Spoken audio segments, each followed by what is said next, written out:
Well, hello there. I'm Adrian Warnock, and I'm here with a face that's very familiar to at least people with CLL in the blood cancer world, and probably beyond that, because I know many other diseases that Andrew's worked with. So, Andrew, thank you for joining me.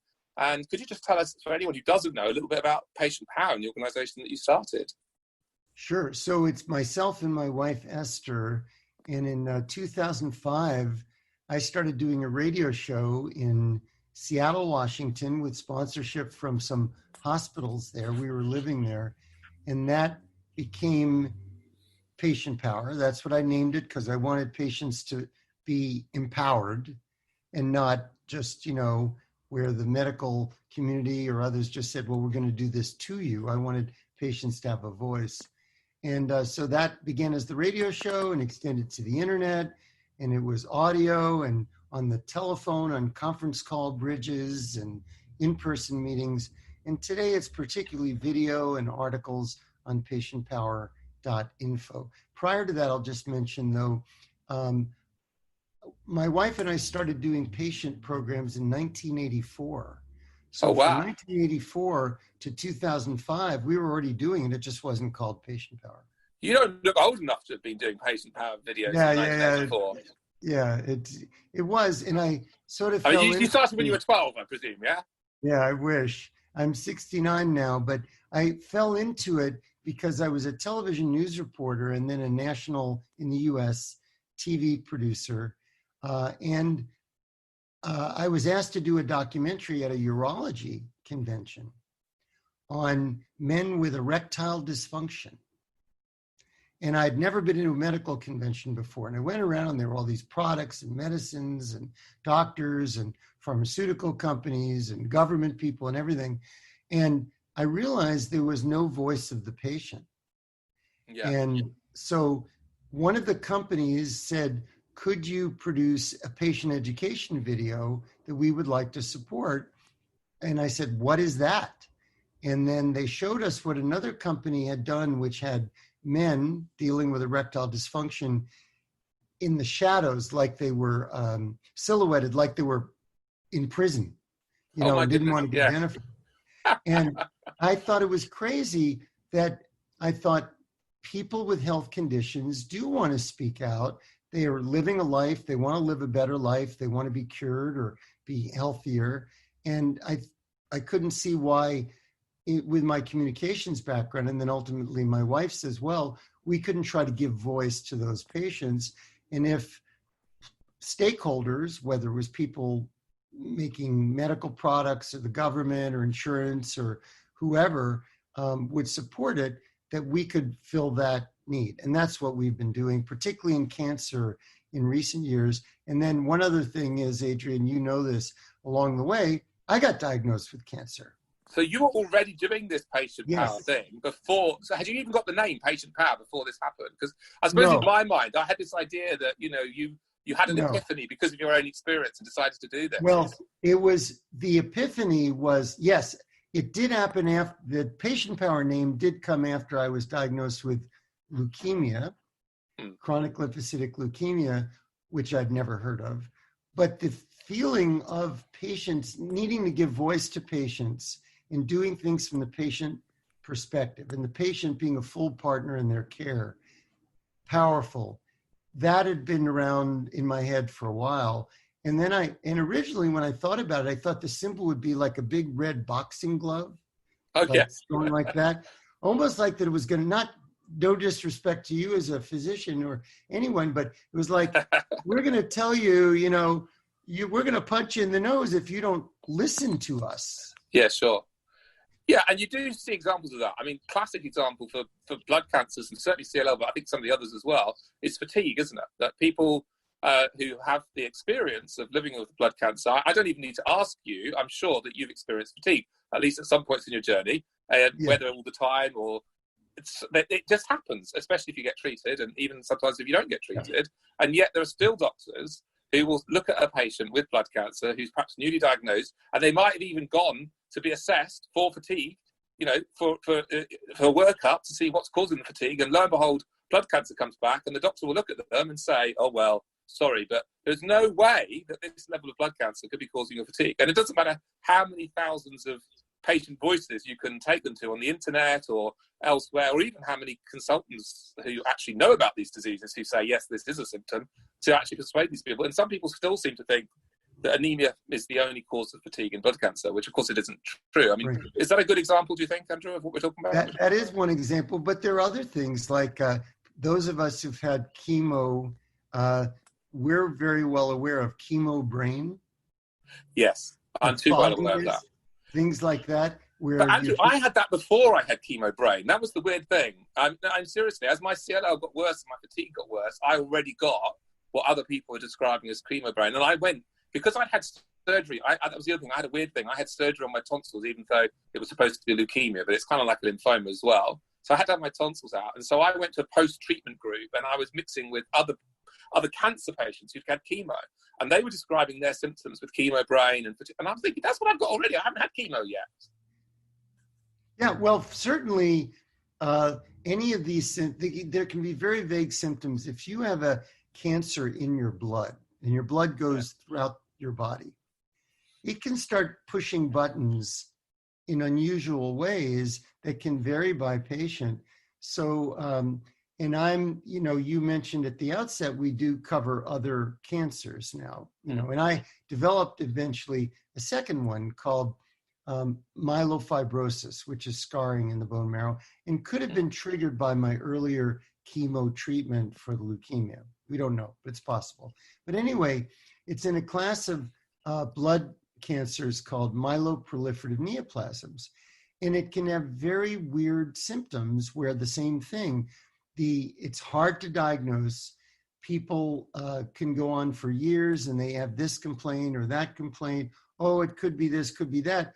And it takes forever to get to the correct diagnosis, even though it's been debilitating to the patient. So that's why patients need to be strong advocates for themselves to try to have their situation acknowledged and really try to get to expert care they can figure out who would be in the know and do what's right for them so they can live as well as they can. I'm fortunate. I live near San Diego, California now. And part of the reason we settled here about 4 years ago was there were 2 world famous doctors in the conditions I have nearby. Yeah, there you go. So you actually chose a house in order to be nearby partly to these doctors. That's an interesting, strategic, what I would call a strategic decision, huh? Oh, it was. And it was, so that was very much in our decision. And I'm really glad because in my work, Adrian, I've spoken to so many people who didn't get the right diagnosis from well-meaning doctors or pathologists or whatever, well-meaning people. They didn't get the right diagnosis, and it maybe took them a long time where it could get it right, and some people where it was never gotten right. So I think all we can do, and this is part of patient power, is try to help the patient and the family members be smarter, feel empowered to be self-advocates, and to really go the extra mile to get the answers that resonate with them. There was a guy who was one of the starters of this sort of patient empowerment movement, a guy named Gilles Friedman, who's remained a friend of mine. And Gilles, his wife was diagnosed with breast cancer in New York City, and he just didn't feel like she was getting the right care. And he started an internet group very early, way before the web, just like an email group digest. It still exists today, acor.org. He started it. But anyway, I've heard him speak many times, and he said it's really the responsibility of the patient and the family member to verify what a doctor or a nurse is telling you. Not that they have any special agenda, hopefully they don't, but that they may not be in the know as to what really applies to your situation then. And the person who suffers is you. So you gotta really get smart. And so that's what we're devoted to with Patient Power. And that's what I'm devoted to every day. Yeah, it's interesting because there's 2 things that you've just spoken about, and both of them are a little bit controversial amongst some patients, I find. One is should we as a patient find out everything there is to know about our condition? Because some patients would rather let the doctor do that. Sure. And then the second thing is, should we try and push to go and see a top doctor as much as we can, or at least obviously bearing in mind geography a little bit, but trying to get ourselves seen by somebody in the know who may be doing clinical trials, who may actually have more expertise and see more patients with that condition, particularly if it's a rare condition, which most of these blood cancers actually technically are. So, I mean, what's your thoughts on that? How do you handle the patients who say, no, look, I'd rather leave it to the doctor, and I'd rather leave it to my local doctor, my oncologist perhaps, who, you know, they deal with every cancer. Why can't they deal with mine? Well, okay. So I ask people some questions. In the end, it's their decision, right? And I respect that. But I say, okay, do you believe that medical science is moving forward, that all the efforts made by scientists to research towards a cure or whatever it may be, do you believe that that's going on somewhere in the world? Well, yeah. And do you sometimes see articles in the newspaper, on television, here's some breakthrough or whatever? Do you see that and believe that happens? Yes. I said, so is it possible that that's going on for the condition you have? Well, yes, it is. Okay. Now, if your doctor is a generalist, how can they keep up on all this stuff? And cancer is quite a good example. You know, Adrian, that let's say, I don't know what the number was, but let's say there used to be, when you went to medical school, they said there are 50 cancers. There's brain cancer, there's stomach cancer, you know, but different parts of the body, right? There was one breast cancer. Breast cancer is a good example. How many different biologic types of breast cancer are there now? HER2 new, triple negative, estrogen receptor positive, and they're treated differently. Okay. So if you have a general oncologist who is dealing with cancer, the brain, the lungs, the stomach, the colon, the breast, leukemias as well, and you believe that there's research going on somewhere and maybe stuff happening, something new, how could your poor doctor stay up to date? They may be 6 months behind or a year behind. And could that delta, if you will, miss exactly what's critical for you at the time? So in other words, to say it bluntly, what your doctor doesn't know may kill you. Yeah, no, you're absolutely right. I mean, for me personally, I mean, you've mentioned it, so I might as well own it. I am a doctor, but when I got my diagnosis, I was lying in a hospital bed as a patient. And well, initially it was a sort of 3/4 diagnosis. I was told it was almost certainly CLL. But I can tell you then that anything that I did remember about leukemia or blood cancers in general was at least 22 years old, because I'd sent it in psychiatry, which perhaps explains some of my interest in psychology, which we'll come on to in a minute. But for me, I knew nothing. And one of my battles actually was to be treated as a normal patient. That when people came to me, sometimes, not often, but sometimes a doctor or nurse would say, well, you must know this. And I say, no, please, just assume I know nothing. Now, of course, now I've used, you know, programs like your own and others to make sure I upskill myself, and I've read clinical trials. And I guess I've got an advantage in terms of my scientific background. But I'm quite passionate about that. But some people say to me, Adrian, you're spending too long. You know, it's just going to make you more anxious. To know all this information makes you more anxious. How would you answer people who would say that?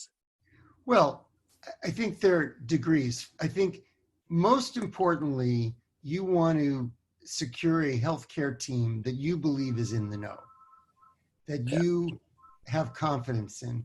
That's really where the heavy lifting is, okay? So that I don't feel that I need to know everything, but I do want to feel that the doctor or healthcare team I have, I can trust that they are really in the know. And then when we have a discussion, I ask them a lot of questions. I'm in a sense verifying right then based on maybe some other data points. But no, I'm not a scientist. There are people who want to do that. You know, we've all met patients who want to delve in and study that. Very much our friend Brian Kaufman with the CLL Society. He's a doctor. He's really into the science. I try to keep it straight, but I think job one is to have the healthcare team that you feel you can rely on. Give me a couple of pointers as to how you would do that. I mean, obviously I'm time to the whole process. Well, I wrote a book. I wrote a book about 9 years ago as people were starting to use the web to seek information. And the book is called The Web Savvy Patient. And I need to redo it because a lot of the websites and things have changed, things like that. But really it was about how do you identify information and then how do you discuss it in a positive, productive way with your doctor to take action with them or someone else. So it's really the process. And that information, I think, still stands true. So to answer your question, I think the first thing is get an accurate diagnosis and be confident in that. There are many people who are misdiagnosed, particularly with different types of cancer and blood cancers. And now we know there are all these subtypes. And increasingly it is, what is the genomic signature of my cancer? Okay. So these are the genetic mutations and the genetic deletions they talk about. What's driving it? Because the treatments that are being developed are different for different subtypes. Okay. Yeah. So that's only just begun in some blood cancers, hasn't it? But it's certainly coming. Yeah. It's very important. So first of all, have accurate testing to know what are you dealing with. And then the next question is, who is knowledgeable in that, what you have, okay? They may be in your town. They may be this way down the highway instead of that way. They may be at another part, even in your country or in another state in the US. It depends, okay.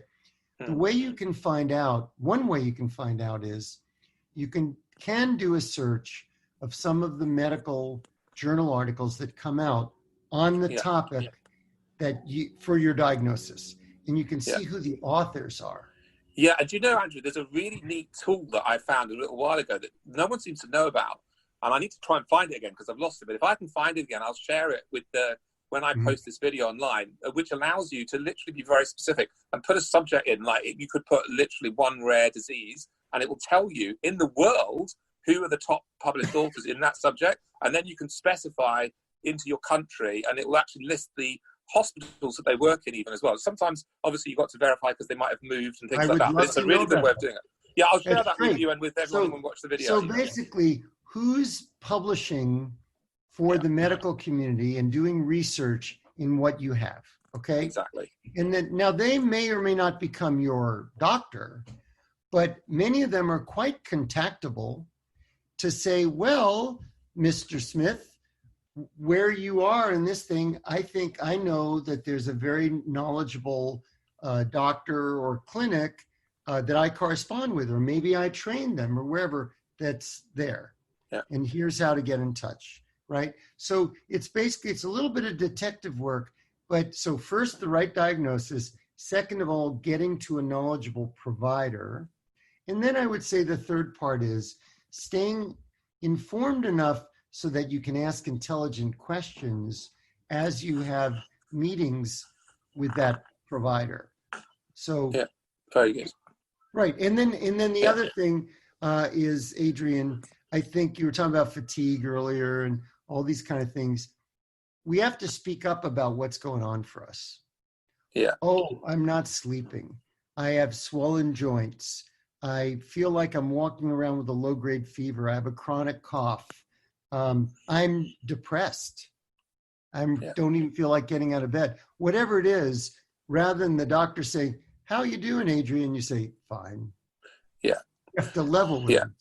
No, exactly. And I think it's hard enough to level with them on the physical stuff. But I think when you're talking about the more subtle things, whether it's fatigue or whether it's emotional distress, I mean, I'm guessing that I don't think any cancer patient really gets through this journey without at least some emotional distress. And yet we don't talk about it as much as I think we should. And some people are a little bit reticent to talk about that, either with each other or with their doctors. Have you got any comments or perhaps personal experiences on that? Well, I'll just mention not only not talking to the doctors, but if you have a partner, whether it's a spouse, a partner of any gender, or children, we often don't say because we don't want them to worry, or we're worried about triggering, we're worried about their anxiety or their health. So we bottle it up inside. And I think that's true I'm generally a glass half full person, but there are times I worry. I mean, when I was first diagnosed, I was 45, and I remember walking in the park, and I just thought, well, I have two kids, and I've had a pretty good life, and maybe this is it, And I was pretty down time. I wanted to live longer. Fortunately, I'm 69 now, so I've had that opportunity. But it was pretty tough coming to terms that this is it. Leukemia, you're a dead man. Fortunately, it hasn't worked out that way. So that process of confronting your own mortality, what do you think it taught you back then? Oh, tremendously. I mean, and I think you'll hear this from many people who've been diagnosed with a serious condition is, this sounds trite, but sort of living for today, living in the moment, appreciating what you have. I mean, as we do this recording, Adrian, the world is racked with this coronavirus and this pandemic. I am a super blessed guy in that I get to work in the digital world trying to help other patients, and I can do that from my home. Yeah. Wow. Am I lucky, right? And I live in a decent home where I've got a little room to move around, and our son is with us, who's 23, and I feel good about that. And I told him, he's working in the digital world too. I said, you are a lucky dog. So every day I celebrate that. And it's funny, we did a program a couple of weeks ago with a rabbi and a minister. Wonderful. Yeah. Oh, I must watch that one. I didn't see that. Yeah, please. I'll send you. I'll make sure I put a link on that as well. I'll comment on that and put a link on that. Yeah. And the rabbi was talking about gratefulness, right? Gratitude. Yeah, really important. When she opens her eyes in the morning, she takes a breath and she's thankful for that. Can she feel her toes and her arms and her legs,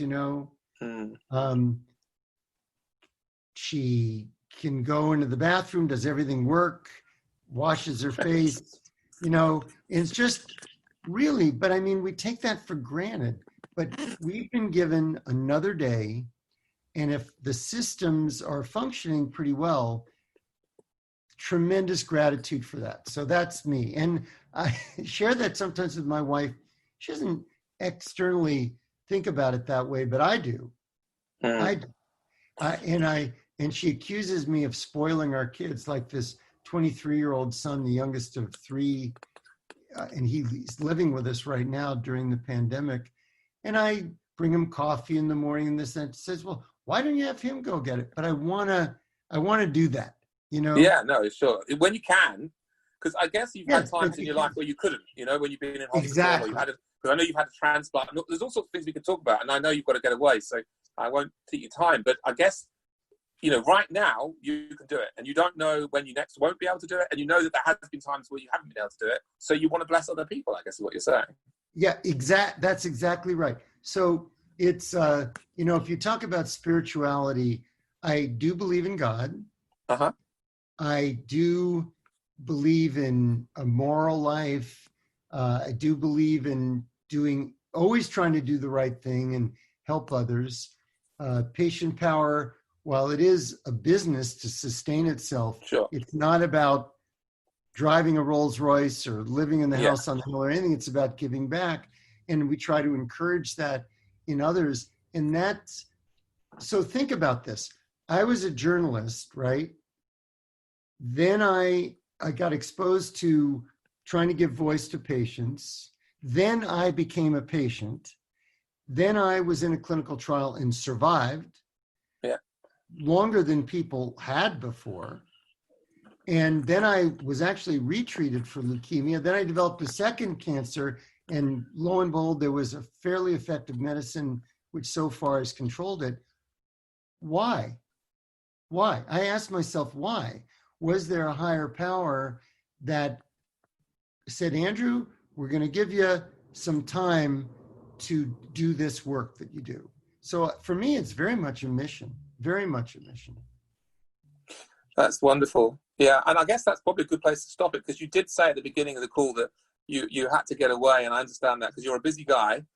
my diary's empty these days. Your diary's rammed full, and I just hope that you continue to have plenty of energy and plenty of oomph to keep doing the stuff that you're doing. More power to your elbow, Andrew. Thank you. Well, Adrian, one of the things that I'll mention that we're doing, so my wife Esther's partner in all this. So about 2 months ago, before we were all locked in our homes, we went to the neighborhood Starbucks, and we were talking. I said, this stuff is happening fast. We should start doing regular live broadcasting for people living with specific cancers, because the general media is saying, oh, people may be vulnerable if, whatever, if you're older or whatever, but there was nothing specific for our audiences living with different cancers. So we started doing, at our own expense, 30-minute live programs with world experts who volunteered to be on the programs for people with specific cancers. Yeah, I was on one of those the other day listening. Yeah, so we've done like 30 of them. And I'm doing one today, actually, for people with one of these conditions. I have myelofibrosis. And the doctors are great and patients are on. Anyway, so there's an immediate need to help people with information and get answers to questions. And as we're on this journey, the whole world is in fighting for survival, if you will. That has lots of issues, the spiritual issues, the clinical issues, the family, million, which we kind of keep tackling. So I'm kind of energized doing that, Yeah, that's great. And we all appreciate it. And I guess that's the point, isn't it? That you can have a diagnosis like blood cancer, and you can sit down and you can think, well, that's it then, like you did. Or you can think, I'm gonna do what I can. I'm gonna take charge, like we talked about. I'm gonna make sure that I've got the right diagnosis, got the right team, get the right treatment, maybe get involved in the clinical trial. So I'm guessing you were in a clinical trial for FCR back when it was new, if I've got the timing right. Yeah. Patient number 60, where it all started at number 60 in a trial for FCR. And of course now FCR is considered old school. So, but it's done good for you, man. I may be one of the last people to have it. So I hope it does well for me too. Yeah, I had a 17-year remission.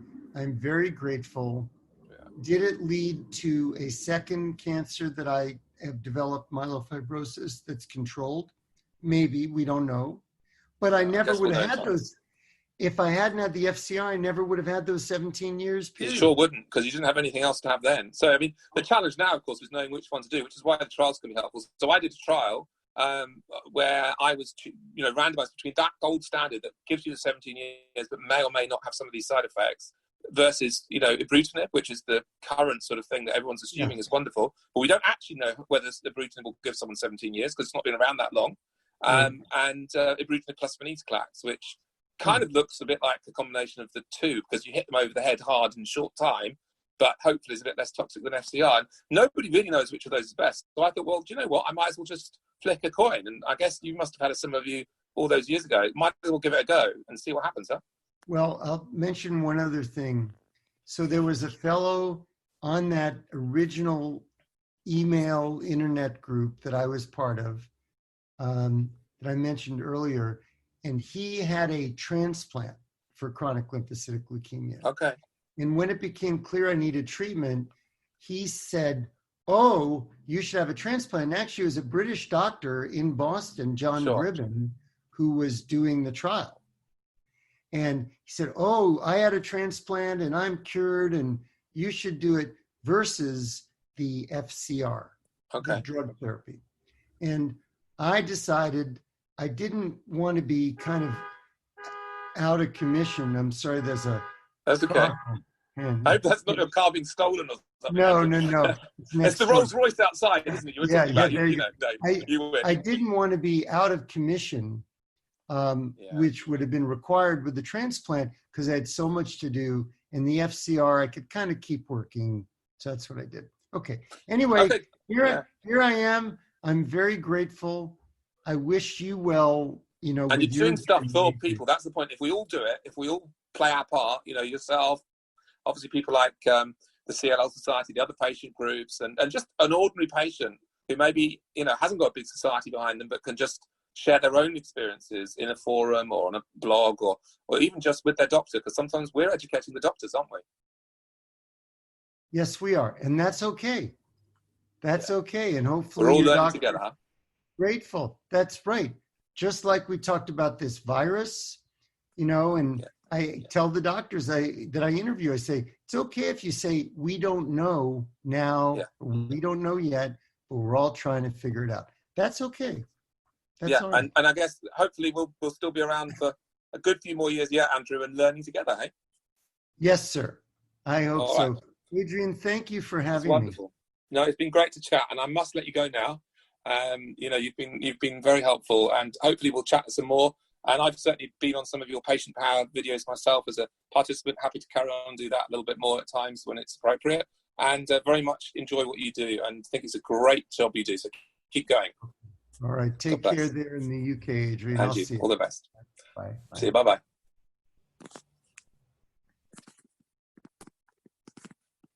That's awesome. Well, you've made it to the end of an episode of Adrian Warnock's Christian podcast. You must have some stamina. Well done. And if you liked what you heard, you know what to do. Subscribe, review, tell all your friends about it. And in the meantime, why not visit adrianwarnock.com?